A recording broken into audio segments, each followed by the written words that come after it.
Grand Rising, everyone. It's me, Nisi. I'm back with hopefully what is the ending of our book read for The Hidden Lands Beyond the Antarctica, the continuation of Morris's journey between the interconnected planets. It's been a great read so far. I can't wait till the fifth installment comes out because this is book 4, and I had showed you in previous videos that there were a couple of books, 3 to be, in fact. I'll turn my camera around here. So the very first one that I got was The Navigator Who Crossed the Ice Walls. And then I got Terra Infinita. And then Lands of Mars, right? So this is a phenomenal read. I did not, let me see here. I actually have a couple of chapters left in this book, so we might try to tie that in with this one. But I wanted to come on here today and finish this one up so we can move on to Exposing the Expositions by Howdy Makowski. Red Wolf actually started reading this to us, and so I had to get a copy of it, and I'm very, very fascinated. So now when I see like news reports and even movies, like when I kind of flick the channels when I'm looking for a news station to watch, or just flicking through just what's on TV, because I barely watch it. When I turn it on, my eyes always go to when they do movies and they show like the downtown portions, say like of Memphis or Chicago or Los Angeles or Detroit, or even here in Houston or Dallas.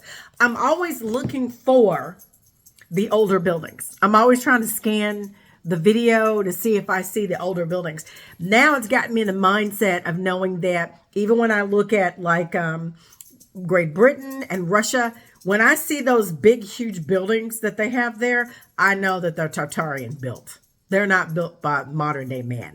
Basically, they just moved in and took over what was already built, and what was flooded, they went in, they dug out those buildings and built around them or on top of them, right? So we know that now. I know that now. So anyway, all right, so let's jump into this. I'm not going to be long-winded about my own theory right now. So we're going to cover chapter 38, Escaping with the Archons. And again, this is a pre-recorded video because I wanted to make sure that, I have it out there and cataloged for my grandbabies, my grandkids, right? So they can go back and watch this at a later time. So chapter 38, Escaping with the Archons. We ran outside with all our energy towards a column with a tiled roof. There was no longer the rain, but we left our masks on because that deadly gas still existed in the atmosphere. And we did not even know the real symptoms that caused it. My father was already a bit older. He had turned 156 that year. And although he was still physically well with the mask on, his vision was limited, and he fell into the mud and the intense rain that had fallen minutes before. I could see that he was trying to get up and place the mask that had almost come off of his face. He was full of mud, and I could not see anything at all. I tried to go back, but the figure of a giant stood next to me and extended one of his arms out at a great distance. He stopped me, right? He stopped me. He stopped my intentions to move and kept me next to that column. Another Archon was on his way to save my father, but reddish blue lightning bolts began to rain from a far distance over the dark sky, those penetrating the ground like raindrops. One of them had penetrated the giant, who was falling with signs of pain, and another had pierced the chest. Another had pierced the chest of my father, who was lying on the cold ground. Regardless of the pressure the giant exerted on me, I made movements to escape from him and ran towards my father, taking off his mask. I could see his face, and I understood that he was no longer among us. I took his hand and embraced his body, knowing that I would never see him again. I could not understand the evil that was falling on me. This terror that stood in the way of human destiny that night, and that we were all living. Just couldn't understand it. I removed my mask to embrace the body of my dead father. Gerald, I shouted loudly, looking at the dark sky without moon. Why are we leaving this misfortune? Why the human has to live this end?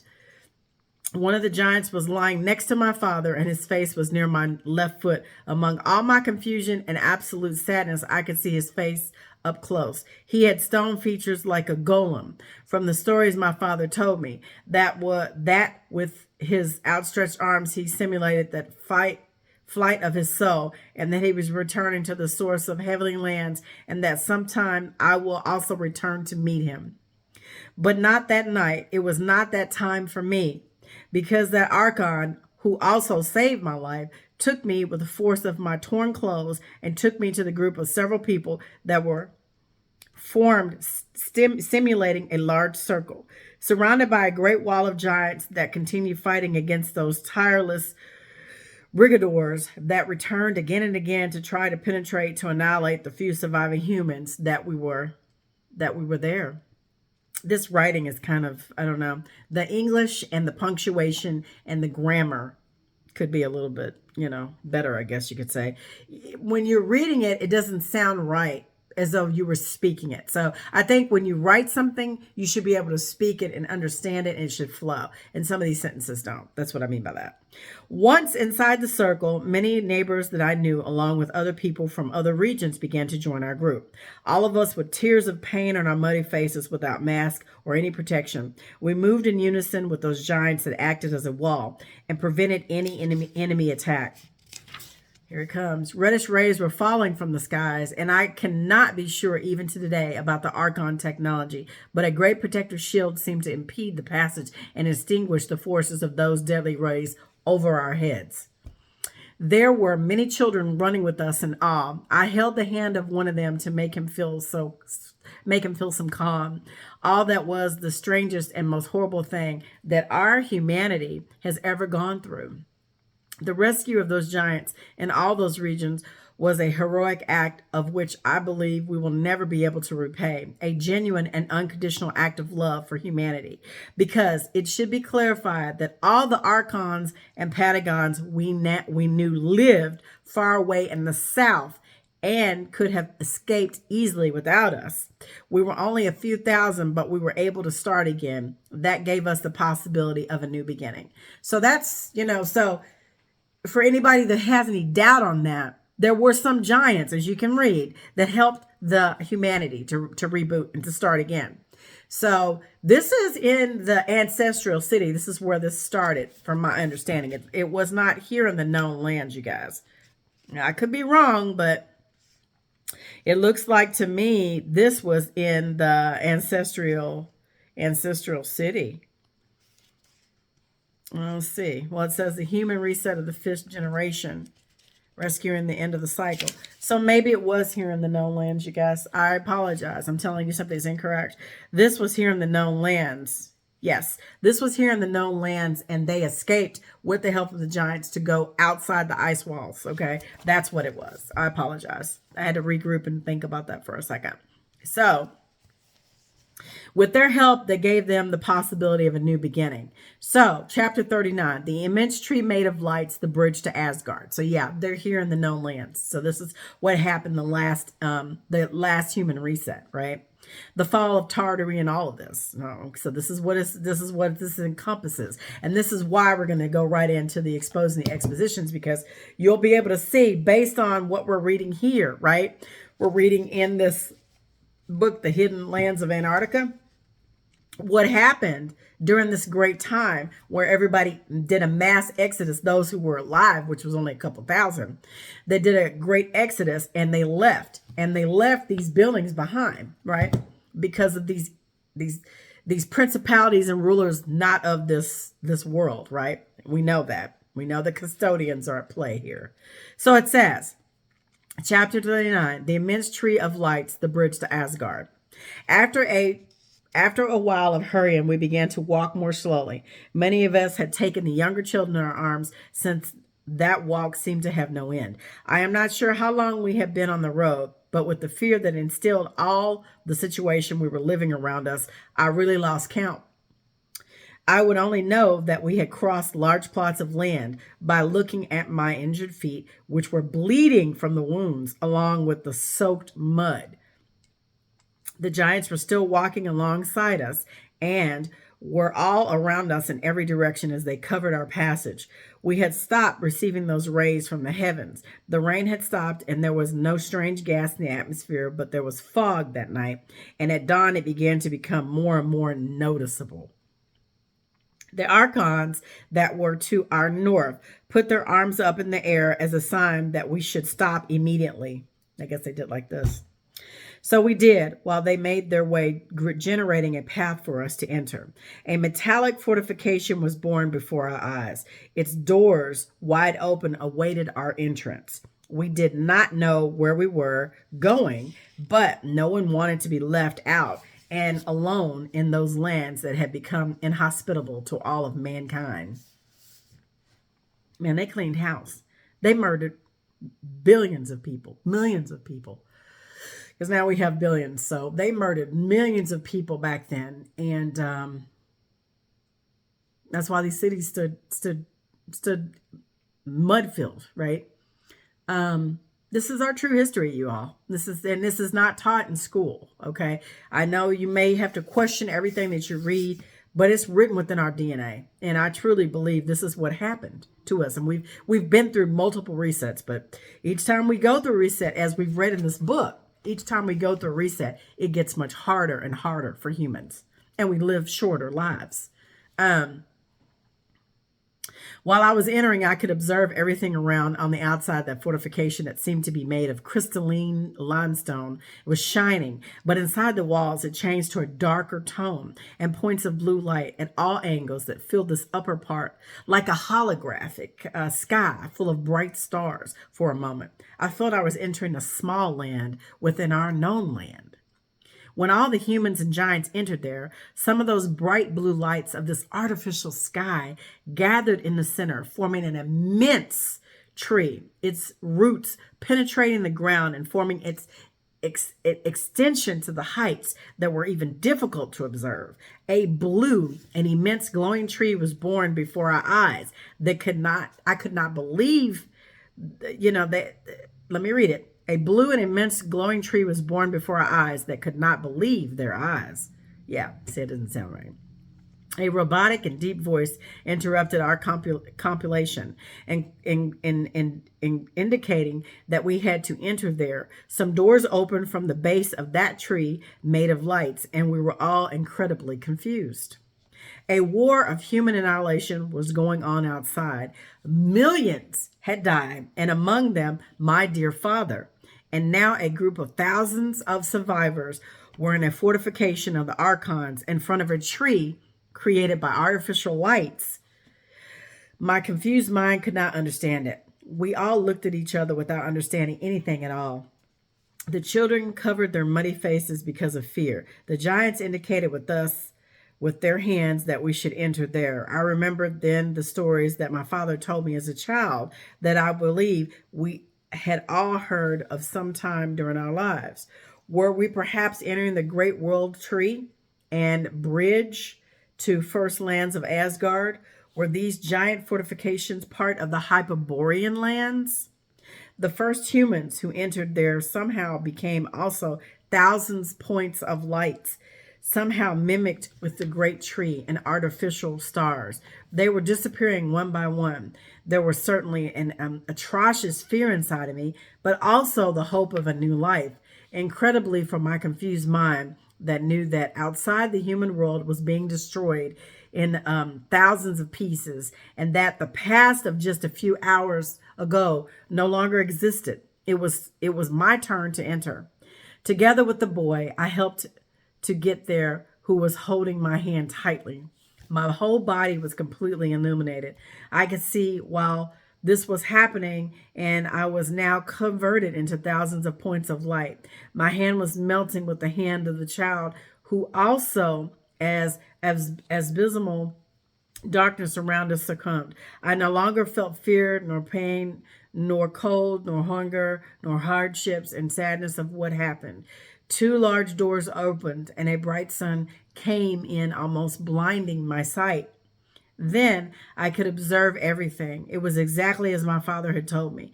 I could deduce it then. We were at the gates of Asgard, and as we walked through those roads made of stone, many other humans welcomed us with a smile and patted us on the back. Somehow they knew our pain. I understood then that another life was about to begin. Oh my gosh. just thinking back and just what I just read, and I'm processing it. I'm just like, there has got to be a better way, you guys. I just really feel like it's coming down to what we just read. Like, this is actually going to happen here again. And we won't have that support, I don't believe. I don't believe the giants and the archons are going to come back and help save us. I think at this point in our juncture, we have to save ourselves, right? And we have to become Christed, or we have to ascend. We have to go to higher states of consciousness and look at things in a different perspective, right? Okay, final chapter, chapter 40, a message from Helen Morse. The new humanity seems to have forgotten the true path and the path that their ancestors have left to walk, and rather it was not forgotten, but buried by the same conquering parasites. As in these writings and in many other ancestral writings, we observe that the old humanity always fought against the reigning power. In our days, outside the ice walls, our humanity helps each other, moves away from objects, from the material, and is interested in the welfare of the other, and does not compete, has no desire for power and the fictitious growth that is supposed to grant that paper money that they use, has no greed. It does not interpose or use any type of leadership to step on the dreams and destinies of other beings. That it is far from the reality of the humanity in its walled lands. And we must begin to realize that a life like ours is possible. We are human and brothers and sisters, although our growth both in there by our ancestors and out here now by us have been different. The true human essence is the one that pursues the dream of freedom and that comes closer every day. Although the environment seems so dark and desolate, we know that we can all together change the reality and return to understand the essence of the true being, the one that comes from and will always be connected to the celestial lands. Wow, that is amazing. That is amazing. And it just, in the back, it just gives a little bit about the author. It says, born in Buenos Aires, Argentina, Claudio Nocelli, lover of the occult stories. Since I was a child, I followed the skies closely after spending hours reading about UFOs and everything related to extraterrestrials. But something did fit me in those interstellar travels into the story of the navigator who finally dispelled so many doubts, in addition to the ideas of ancient books of mythology and travel that created possible connection with the lands and planets beyond the poles. Everything began to have another perspective and sense, especially regarding the human past and the infinite spiritual potential we all have. As we all know, the channels that talk about certain topics and do it with great respect may not be so well received by the mainstream media. For this reason, if any link of our social networks is not working, we will always try to have the website, the creator of YouTube channel, Confundren, and the Confundren with more than 6.3 million views, and the website Confundren.com, AR, that we invite everyone to join to continue growing. So we finished the book, you guys. This is it. Yay. I'm excited. I'm excited. I'm excited. So this one, the Terra Infinita, is extraterrestrial worlds and civilizations. Now, I know Red Wolf had held up a huge map. He had a big, huge map of this, and I'm going to try to find that map because I want to hang it in here in my office.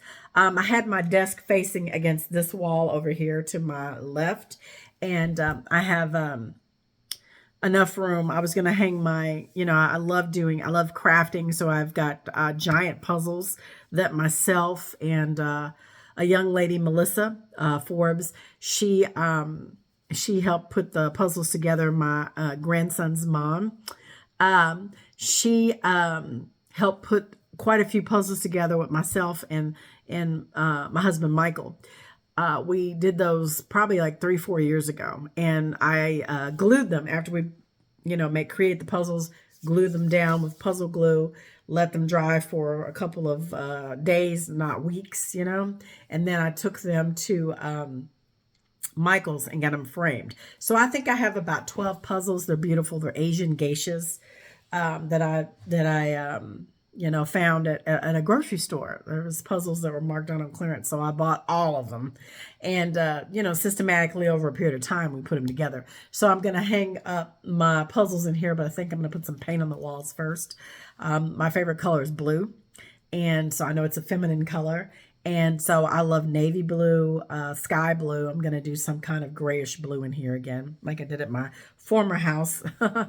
And paint the walls in here, and then I'll hang my puzzles. So my point is that I want to get that map also and incorporate that in here in my office. So this book is by Confundren, but it's about the woman who was born in the lands beyond the ice walls, right? So she wasn't born here in the known lands. She was born out there. And it says chapter 19, we're going to cover just a quick read of that. In chapter 19 and chapter 20 of this book. Since we finished this one, I want to recap and go through, I guess, for me, these books that I have, and then we're going to cover this. So let's just get through chapter 19 because it's only one page. So it says, why the official versions do not inform us about the worlds and what is reason for their visit to our lands. Those questions are somewhat complex to answer quickly, but I will try. There are many continents behind what you know as the poles, right? I will call them barriers or walls. They can be of ice in Antarctica and in several other parts, as well as mountains, although there are several types of these barriers, both in the known world and outside, right? This is beyond the poles. I have visited your land so many times as I consider myself part of here, but the ancestors have even visited our worlds repeatedly, and thousands of other races have also visited us, both in a friendly way and in the most cruel way. Okay? We could say that I am also part of here since my ancestors were born in these same lands and lived here until the final day since I was a child. I was motivated by the idea of being able to return and step on the soil of my mother and my grandparents. They gave up their lives for the freedom of our entire race. My father is William Morris, and I must tell you that he was born in these lands like you, which is the known lands here within the ice walls, okay? He had the fortune of being able to cross those imposed artificial ice walls created by the same parasites that control them today and managed to find our lands, the ancestral republic, and whatever you want to call it.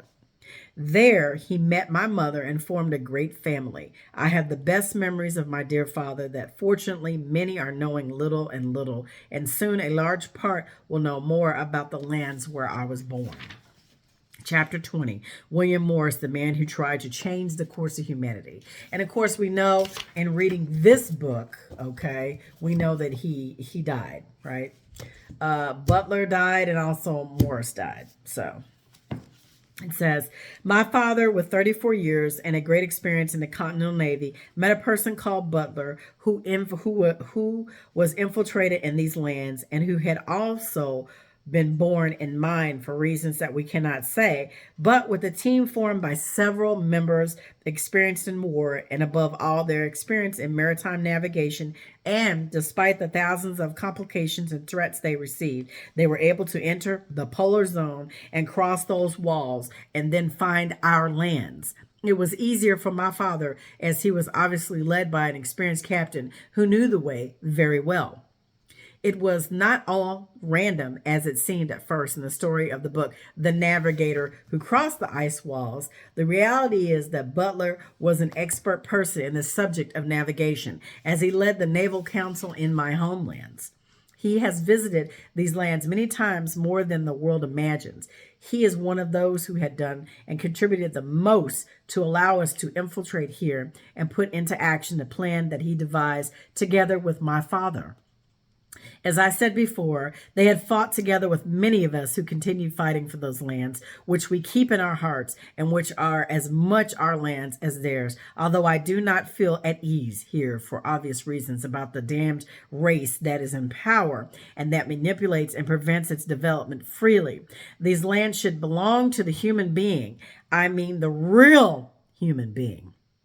Not that false dome that only nods its head to what is imposed from above. It must be ours because it is how it was dictated. From the celestial lands to Hyperborea, the human being should not seek to escape from here, but to subdue its colonizer and expel it. I understand that what I was expressing is certainly very complex to carry out today. That is why an alternate plan was sought, which is to get humanity out of here before the next reset. Okay. This is crazy, you guys. Let's read chapter 21, the Near Lands. Chapter 22 is the giants of Great Tartary who wanted to liberate humanity. And yeah, so we're gonna roll in, and I'm gonna continue reading because I'm at 26 minutes, so I can go a little bit longer. Okay, our lands, chapter 21, the Near Lands, and this is what it says. And this, I'm reading from this book, Terra Infinita, because we finished this book, The Hidden Lands Beyond Antarctica. So I'm kind of bouncing, right? Our lands have a name different from anything that has ever been named in the stories, and surely much of the continents abroad as well. Although many kept the spirit of the great stories and battles that may never happen, I will not annihilate his dream or confuse it with names. Besides, I prefer that my lands remain for the moment with the name that some know it, Ancestral Republic. Is fine as it represents what we are, the surviving human ancestors prior to the last reset. We are the ancestors, although the lands were different before the walls of ice. Our parents and grandparents were born, fought, and some died here. Okay? You cannot imagine how many stories are told in my lands about the great heroes that forged here, just as heroes were born in my lands who had done great deeds in these regions. Here, how it is that you speak English, what is the language used in your lands? In my lands, a different language is spoken, native especially in the main city, but we speak several languages of your lands. Our parents escaped from these lands to start again in the outer lands. They escaped from all corners of this world that you know. And then in the other lands, different communities were created. But at the beginning, when this happened, each community was divided precisely by their culture. They began to create their own language and then their own culture to generate links, and that there are no divisions between the ancestral humans. Then, as time went by, many already used our native language and even forgot the language of their father or grandfather. This happens more, as I said, frequently in the big cities, but we try not to lose the connection with the past. Why did your parents escape, or rather from what or from whom were they escaping? They escaped from the worst war that has ever happened here, and they did it because there was no other alternative, escape or die, for all was lost. And that, my friends, I fear is what's going to happen here. It's happening already. Forgive me for getting emotional when I talk about the subject. My grandfather died in the battle, as so many millions of others did too. My mother escaped, being very small in my grandmother's arms. The giants saved many people, for that we were eternally grateful. Chapter 22, the giants of Great Tartary who wanted to liberate humanity. And the Great Tartary is all of these grandiose buildings like Chicago and Detroit and, all the major big cities have old buildings. Russia, England, Australia, big grand buildings, because it was all one united community worldwide. Tartary. It was not on just one continent. So don't believe what you hear on TikTok and all these other social media platforms. You need to do the research yourself. But it was worldwide, okay? It says the giant race joined the human race in the previous reset. They came from outside to free us from the vile custodian oppression. They believed it was the right time to unite and wait until some of the custodial masters returned. The great Tatari, the one that was erased from its maps and history, was the perfect union of giants and humans. That is why the past of the giants or the giant humans were hidden forever, or simply their history was manipulated with tales full of lies and mixed mythology, and in many ways they were sentenced as enemy of the gods. The truth is simple, and you will see it with your own eyes in the future. The only enemies of the gods and of breaking the free development of the races, of uprooting and destroying the spiritual development, not only here in the known lands, but in many of the other lands, are without a doubt the colonizers themselves, the enemy race that destroyed the dreams of the past and will destroy those of the future if you allow them. The giants only showed their greatness by staying hidden so as not to generate more harm to the current human being. Since in the past everything has gone wrong, and for that you are paying a very high price. These lands that are the only ones you know for now have their ocean stained and ancestral blood, our blood, that tried to change everything, that were very close to achieve freedom forever. 23, the human giants and the custodians, the great war of the last reset. Now, this correlates with, I'm going to hold these up and I'm just going to come across crooked on this camera. From the ashes of angels. It also cross correlates with, no, I don't know if I have the book up here. I have so many books. And the Genesis conspiracy. Right here. It's the how secret societies and descendants of giants plan to enslave humankind. And it goes back to these people, these beings, alien world order, and it's multiple races, right?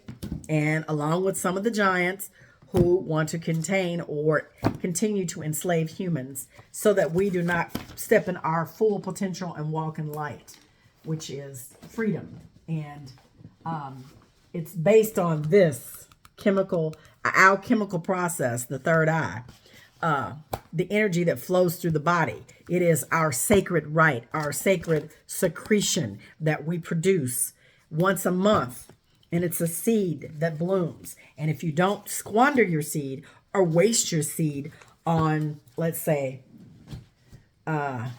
feeding into the lower mind or the body, so to speak, having sexual relationships with different people and squandering your seed. I mean, everybody needs to practice semen retention. Married or not, you do. Because that's the only way that you're going to become enlightened, because it's a process. It's an alchemical process within the body. All right, let's get into it. Okay, we're at 32 minutes and I'm going to be wrapping it up here in a second. The Great War started so fast that there was not even in time to understand what was happening. The custodians attacked with the big cities, as they always do, right? They go directly to the central power to weaken everything from its core. The giants warned in their visit to the humans that the custodians had planned to contaminate the air that was breathed here in this world surroundings. It was already known about other continents beyond the domes, but not in great detail. Neither was it certainly known about the custodial greed and hostility. All this knowledge that we acquired with time and in the help of the giants was largely drawn from the information the custodians had prior to the Great War. Another inferior race was in control of these lands, and this was used to develop all the potential we could reach in the shortest possible time. Incredibly organized plans were carried out.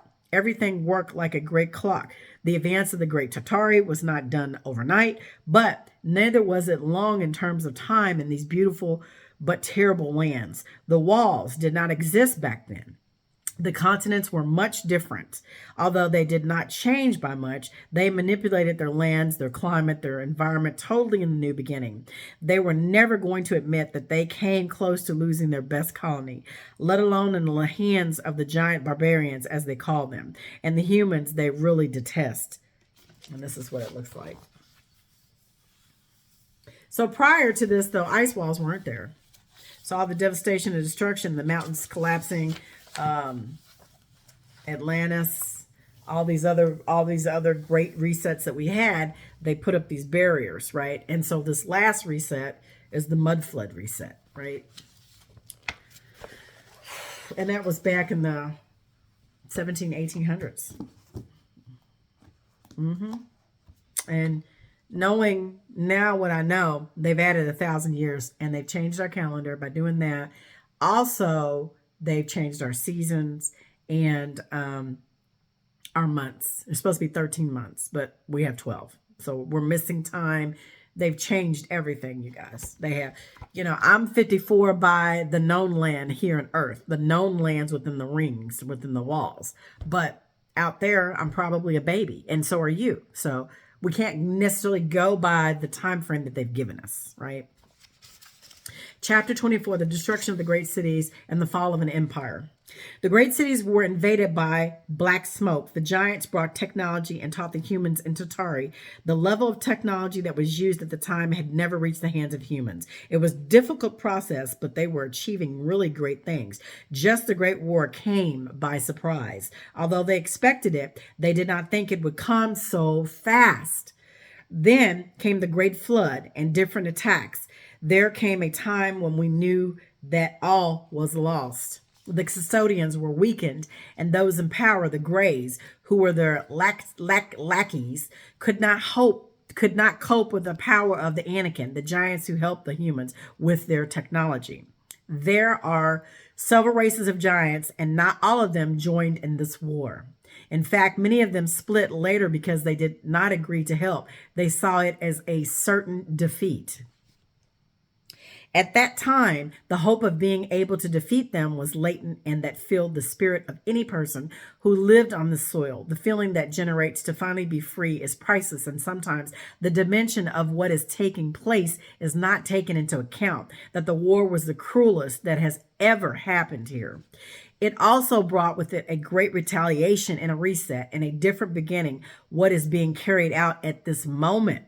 The system that oppresses you and turns you into a robot, like mere biological functions, the spiritual emptying, how our mind is controlled, which does not stop for a second to give you messages and messages so that you cannot enjoy the present. All this is a product of that custodial fear of losing your best colony. Unfortunately, the ancestors carry that, and the giants too. For that and for many reasons, different plans are being carried out to free you, and in once and for all the macabre system under which you live.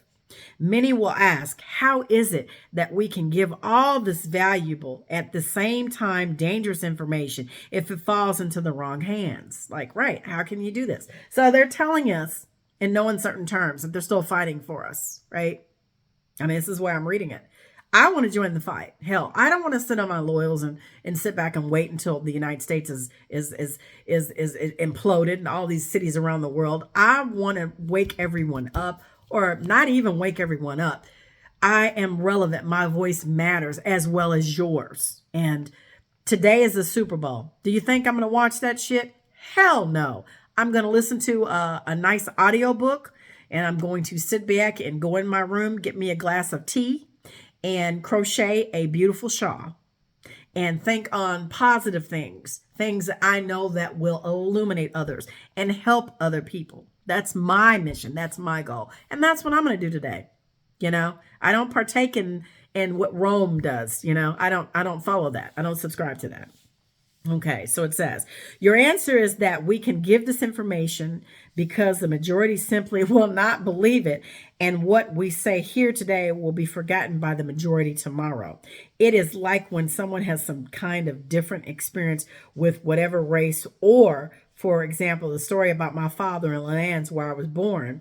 But it is different if the government of this world, with all the masses broadcasting apparatuses, tell a lie, for example, that the sky you see every day is pink, then many will come out to repeat it and even fight to the death without anyone who says that the sky does not have the color. Even more, Even more if important scientists who have graduated from distinguished universities come out to say that anyone who argues that the sky is pink will be labeled as ignorant forever and possibly affect him all his life, then you already have two things against you: the immense power of the word of the great media that are controlled and that enter every home around the world, and also you have the world of confidence in quotation marks of the great scientists of the best universities that will give you the necessary strength to submerge the majority to a lie that will be taken as absolute truth. Soon nobody will even discuss about this subject for fear of being cataloged as ignorant, and some will not even want to look at the sky for fear that their own mind will tell them that it does not have the color that they say, right? And they're right. They're right. Because I'm reading this. How many people are interested in this? How many people understand that there are lands beyond the poles and that we're being controlled and that we've been lied to our whole entire lives, right? They still function and they go about their life as though this is normal. It's not normal, people. It's not. A few others will fight against this lie without caring what they are told, or that they will be ostracized from many places, or they will not even be allowed to talk about the subject with a simple censorship. Right. Because they're shadow banning my videos. And I'm just an average person, but I see what's going on, right? And so do you if you're watching this video. This is nothing new to you. Look around you right now. This is what's happening. If you do not do or say what they impose, or simply what the media reports, or what the distinguished exposure, then you will be labeled as someone who is on the opposite side of progress, advanced, or developed, or humanity, with many quotation marks around it. So you're going to be labeled as a kook, as a conspiracy theorist, as a troublemaker, as a crazy person, as a person who's uneducated, who simply spews just bullshit. You know, they're gonna belittle you. And it says, possibly you will be ridiculed, attacked, sidelined, branded as a traitor, or many other things. This is certainly unfair. The shadow controlling parasites who want total human degradation in conjunction with spiritual hollowing out can label another with the great means of influence and coercion and thereby destroy them completely. That is why we keep coming back to these lands and will continue to be here to fight against this dangerous conditioning they exert. Hell yeah. Hell yeah. My last name is Slaughter. What does that tell you? Huh? I was born in the 60s. What does that tell you? Okay, chapter 25. The last resets in the known lands. All right. All right. We got 25, 26, 27. Okay, 29. All right. And okay, so it ends on 29. We're on 25. So we got 4 more chapters of this book. So I tell you what I'm going to do. This is at 42 minutes. I am going to stop it on chapter 25. Okay. All right. I'm going to put my little tab up here. And what I'm going to do is I'm going to come back and read chapters 25 through 29 to you guys. All right. So we're going to finish this one off too. So let's recap really quick before I make this log off. We've read The Navigator That Crossed the Ice Walls. We finished this book. I didn't read The Land of Mars, but it is so small. I would highly recommend you guys get this one. We're going to finish this one on the next video that I make. So we've got 4 chapters left on this book, and then we're finished with the entire series, right?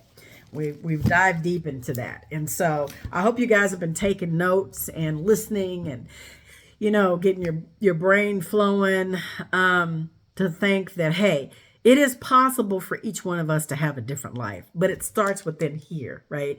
We're bombarded constantly externally because we're taught this is the world that we live in and it's real. When I'm here to tell you, it's not. It's not. I've always had my head in the clouds. I've always been an airhead, so to speak. I've always been vibrating at a higher point, and I always had what parents would say to people, imaginary friends, people that would come and talk to me, and images and things like that. I would hear stuff, you know, a higher dimension, my higher self talking to me constantly as a child. Though I have been through a lot of things in my lifetime, and I'm not going to get into that on this video, but I will say we all have experienced a lot of things. But I still believe deep down in my human aura, my energy body, my physical body, with all my might and strength, that we can make a positive change in this world, and we can finally break free from the parasites. I won't give up fighting. I will continue fighting my last breath, because it's time for us to understand what we are and what we possess and what we have with deep inside of us. It's our birthright. We are the last of the humans, right? The new ones that they're coming out with, the clone ones, they don't have what we have. They don't have our life essence, right? Even though they can transfer their consciousness into another body, they can't transfer that light energy into them, right? Does that make sense what I'm saying? That is given to us divinely by the creator of all. And make no mistake, the creator of all is not pleased with these parasites. And I feel like with this next reckoning that's coming, it's not just going to be us that's going to be, under attack, or that will be chastised, right? It's not just going to be us. It's going to be them too, but they don't know that. I think they're not afraid, and they're walking in their truth as they think, but by suppressing humanity and doing the things that they've done, not only to us, but other races outside or beyond the walls, their time is coming, right? Make no mistake about it. Their time is coming. It's now. So anyway, I love you all. Thank you for joining me. We're at 45 minutes, and I'm going to go ahead and break away. I appreciate you guys so much. Happy Sunday. Again, I appreciate you, and remember, be the change that you want to see all around this planet, because it's up to you and I to make a positive change. And I know that we can do that, and we need to come together as one. I love you all. Peace.